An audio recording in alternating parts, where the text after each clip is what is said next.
자, 이번 페이지에는 SAP 인텔리전트 기술의 결합에 대해서 말씀을 드리도록 하겠습니다. SAP 인텔리전스는 인터랙션, 실행, 최적화 부분에서 가장 뛰어난 기술을 가지고 있습니다. 즉, RPA가 프론트엔드 프로세스 자동화를 수행하면서 기계 학습을 통한 지능적 예외 처리의 두뇌 역할, 그리고 CAI는 사람과 보시 커뮤니케이션 할 수 있는 인터페이스 역할을 병행하고 있습니다. 즉, RPA에서 가장 중요한 부분들이 자동화되는 부분에 있어서의 커뮤니케이션 역할, 즉 인터페이스의 역할과 그 자동화되는 부분들이 프로세스화돼서 어텐디드, 언어텐디드 부분으로, 즉 사용자에 의한 트래거에 의한 실행, 그리고 서버 단에서의 자동화 실행에 대한 두 가지 부분에서의 실행 부분이 있는데, 이런 부분들을 병행해서 실행될 수 있도록 구성하는 부분이 있고요. 그리고 그런 부분들이 향후에는 인공지능, 기계 학습을 통해서 좀 더 발전적인 부분과 불필요한 부분을 제거해서 향후적으로 발전해서 서비스할 수 있도록 구성하는 겁니다. 중요한 거는 RPA에서 하나 꼭 가져가야 되는 게 이 인터페이스, 커뮤니케이션 부분에 대해서 생각을 많이 하셔야 됩니다.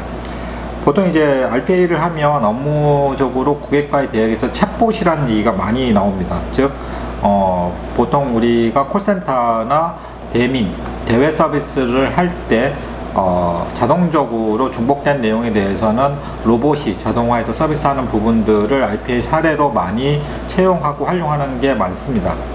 그만큼 이제 그 커뮤니케이션 부분에서의 반복적인 부분을 기계 학습을 통해서 RPA 솔루션이 적용하고 반영해주는 부분이 굉장히 중요한 부분입니다. 근데 이 부분은 반드시 고객 부분에 들어가는 부분뿐이 아니라 내부적으로 RPA를 적용하고 RPA 플러스 BPM으로 인텔리전스한 RPA 시스템, 디지털 워크플레이스를 만드는 과정에서의 내부 협업, 팀 간, 사람과 사람 간의 협업 사이에서의 업버전에 있어서의 커뮤니케이션도 굉장히 중요하다는 부분입니다. 그리고 그런 부분들이 단순히 어떤 결정, 프로세스의 정립을 위한 커뮤니케이션 단계가 아니라 진행하고 실행되는 단계에서의 피드백, 그리고 피드백된 내용에 대해서 수시적으로 변경되는 부분에 대해서도 중요한 역할을 담당해야 된다는 겁니다. 우리가 어떤 큰 시스템을 만든다거나 프로토타입을 만들 때 한 번에 모든 것이 해결되는 경우는 거의 없습니다. 옛날처럼 대량 생산, 대량 소비의 체제가 아니기 때문에 사용자들의 맞춤 컨텐츠, 맞춤 서비스, 맞춤 제품의 구도를 맞추기 위해서는 그 서비스를 제공하는 주체, 즉 기업의 디지털 워크플레이스 환경도 그만큼 세분화되고 지속적인 커뮤니케이션이 가능한 업무 환경에서 유도되어야 된다는 겁니다. 그래서 그런 측면에서는 이런 인터페이스에 의한 커뮤니케이션 협업에 대한 프로세스가 RPA에 얼만큼 잘 묻어나느냐가 RPA 프로젝트의 성공 여부에 큰 관건이 될 수 있다는 겁니다. 반복적인 업무가 있다면 그 반복적인 업무가 한번 컨설팅이나 아니면 내부적인 분석에 통해서 적용이 되면 그 다음 부분에 적용될 부분이 없는 경우도 상당히 생길 수가 있습니다. 근데 이런 부분들은 협업이나 지속적인 피드백을 통해서 변경되려고 하는 변화 관리의 커뮤니케이션이나 협업이 있어야만이 변경 요소를 도출해낼 수 있고, 그 도출된 부분이 다시 피드백되어서 RPA 시스템의 확장으로 구성될 수 있는 겁니다. RPA 시스템이 단순히 현재 가지고 있는 반복적이고 단순한 업무만 적용한다 라고 구성을 하게 된다면 사실은 그렇게 많은 업무가 있지는 않을 겁니다. 즉, 인원을 줄일 수 있는, 그리고 시간을 줄일 수 있는 업무 효율성을 가지는 업무가 초기에는 자동화돼서 할 수 있지만 어느 정도 적용이 되고 나면 한계적인 부분에 도달할 수밖에 없습니다. 이런 부분을 해결하기 위해서는 우리가 가지고 있는 업무들, 그리고 우리가 해야 될 업무 중에 자동화해야 될 것이 무엇이고, 자동화하면서 효율성을 어떻게 찾을 것에 대한 선제적인 분석과 적용이 반드시 RPA의 시스템 도입이나 컨설팅에 반영이 같이 돼야 된다는 겁니다. 물론 이 부분은 ROI 효과를 측정하기가 굉장히 어렵습니다. 기본적으로 RPA를 적용하는 것은 시간, 뭐 ROI의 가장 큰 효과가 노동 대비 시간이기 때문에 그런 효과의 효율성을 가져오는 것은 쉬울 겁니다. 하지만 프로세스가 변경되는 부분에 대한 처리에 대해서 효율성은 사실 한 번의 사이클이 돌고 또 그 다음에 변경된 사이클이 돌고 하는 시간적인 요소가 굉장히 많이 필요한 부분이 있습니다. 근데 그런 부분에 대해서 초기에 RPA를 적용할 때 그런 프로타이핑을 가져가는 설계를 해야 향후에 사용자들이 정말 원하는 RPA의 도입 효과를 볼 수 있다는 겁니다. 그래서 그런 부분들을 지원하기 위해서 SAP의 인텔리전스 기술은 인터랙션, 실행, 최적화라는 세 개의 큰 꼭지에서 기술을 제공하고 거기에 따른 기술이 쉽게 기업에 흡수되고 통합될 수 있도록 구성한다는 겁니다. 다음 페이지에 나오는 게 이제 SAP 인텔리전스 RPA의 프로토타이핑입니다. 방법론에 대해서 많이 하게 됩니다. 기본적으로 기업에서 어떤 시스템을 도입하게 되면 어떤 방법론으로, 개발 방법론도 좋고 이런 방법론을 어떻게 도입해서 기존의 시스템과 연계성이라든지 향후 발전 방향에 대해서 도입하는 부분에 대해서 많이 고려하게 됩니다. 그래서 뭐 요즘 나오는 애자일 방법론이라든지 이런 부분들을 적용하기도 하고, 물론 지금 많이 고려해야 될 부분은 RPA도, SAP의 인텔리전스 RPA도 많이 고려하는 부분들이 뭐냐면 클라우드 환경에서의 디지털 스토어 부분입니다. 즉 사용자들이 오토메이션해서 만들어 놓은 혁신적인 그리고 자동화된 업무에 대해서 타 사용자들 아니면 타 업무와 연결되는 부분들을 쉽게 끌어내고 그거를 우리가 생각하는 앱스토어처럼 자동적으로 활용할 수도 있고, 또 사용자들이 선택적으로 요구해서 디자인해서 개별적으로 다시 만들어서 활용할 수 있는 여러 가지 형태의 앱스토어, 업무, 프로세스 스토어가 활발하고 활성화되어야 된다는 겁니다. 클라우드 시장의 큰 의미로 보면 사스나 파스 시장의 활성화하고도 같은 의미라고 보시면 될 것 같습니다.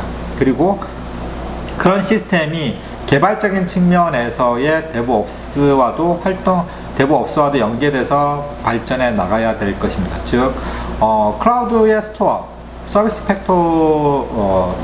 서비스 스토어의 프로세스 스토어에서 가질 수 있는 좀 큰 꼭지의 앱 서비스, 그리고 데브옵스를 반영한 개발 단계에서의 잔잔한 모듈화에 대한 접목까지, 즉 개별적인 게 아니라 개발 코딩이 필요해서 확장할 수 있는 부분은 MSA를, 그리고 앱 단위의 조금 큰 프로세스에 대한 부분들은 앱스토어를 내재해서 활용한다면 여러 가지 측면에서의 업무 확장과 모듈이 쉽게 적용된다는 겁니다. 이 부분은 사실은 굉장히 오랫동안 기업에서 고민했던 겁니다. 모든 시스템들을 일일이 개발자들을 모아서 개발하고 차세대라는 이름으로 계속 반복하는 것이 아니라 회사에 내재적으로 가지고 있던 프로세스를 앱 형태, 소스코드 형태, 모듈 형태로 여러 가지 형태로 뿌려놓고 그 필요에 따라서 접목해서 블록화해서 조합해서 바로바로 즉시적으로 프로타이핑 해보고 그 프로타이핑 해본 거를 시범적으로 고객에게 서비스에는 R&D에서 생산 단계의 모든 영역까지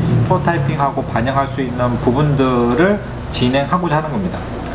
비즈니스 측면에서 보면 이렇게 하는 가장 큰 이유는 서두에도 말씀드렸지만 사용자의 요구가 옛날처럼 대형화되고 단순하게 요구되는 게 아니라 소형화, 조그마지만 사용자의 경험이나 사용자가 요구하는 요구사항이 워낙 많기 때문에 그 요구사항을 다 반영해서 서비스해주고 그 서비스가 우리 생산하는 우리 주체로서의 R&D의 기본 데이터로 활용하기 위해서는 우리 체제 자체도 다양성을 가져야 된다는 겁니다. 그러기 위해서는 다양한 프로토타이핑과 반복적인 프로토타이핑, 물론 반복적인 프로토타이핑은 실패를 보장한다는 겁니다.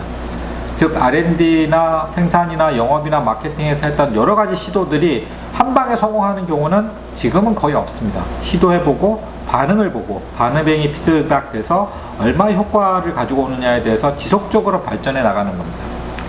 그래서 그런 방법을 하기 위해서는 기본적으로 우리가 RPA를 적용하는 방향에 있어서도 디지털 플랫폼이라는 큰 덩어리에서의 클라우드 여러 가지 테크니컬, 인텔리전스 테크니컬에 대해서 적극적으로 활용하고 적극적으로 활용된 기술에 대해서 쪼개고 합하고 모듈화하고 쉽게 사용할 수 있는 부분을 가지고 와야 된다는 부분입니다. 뒤에 설명드리겠지만 SAP 인텔리전스 RPA는 크게 모든 RPA 솔루션과 같이 사용자들, 즉 프로세스 디자이너들이 하는 스튜디오, 데스크탑 스튜디오, 그리고 사용자들이 쓰는 데스크탑 에이전트, 그리고 서버 단에 이런 세 개의 모듈로 크게 나누어져 있습니다. 근데 한 가지 중요한 것은 뭐냐면 프로세스를 개발하고 디자인을 하는 영역이 이제는 회사에서 특정 뭐 기획팀이나 어떤 프로세스 혁신팀에서 하는 게 아니라는 겁니다.